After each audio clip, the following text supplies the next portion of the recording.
আজকে মতুয়া মহাসংঘ all India Matua মহাসংঘের মিছিল এবং সেই মিছিলে অধীর রঞ্জন চৌধুরী তিনি হাঁটছেন। মতুয়া মহাসংঘের মূল দাবি হচ্ছে এসআইআর এর নামে নাগরিকত্ব তাদের চলে যাওয়ার একটা আশঙ্কা তৈরি হয়েছে, সুতরাং নিঃশর্ত নাগরিকত্ব দিতে হবে এবং এই দাবিতে আজকে মতুয়ারা রাস্তায় নেমেছেন।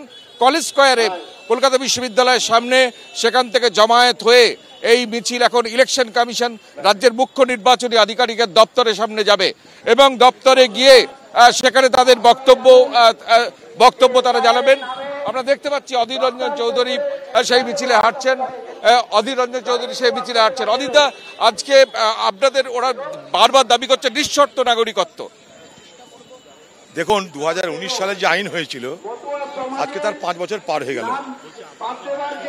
তো সেদিন যে আইন করে তার আইনের নিয়ম বানাতে 4 বছর পার হয়ে গেল। তো কতদিন মতুয়া সম্প্রদায় এই অনিশ্চিত অবস্থায় থাকবে? তার মধ্যে এসআইআর চলে এলো।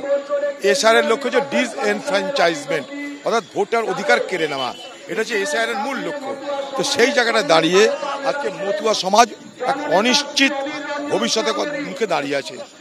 তাদের এই অধিকারকে ফিরিয়ে দিতে হবে।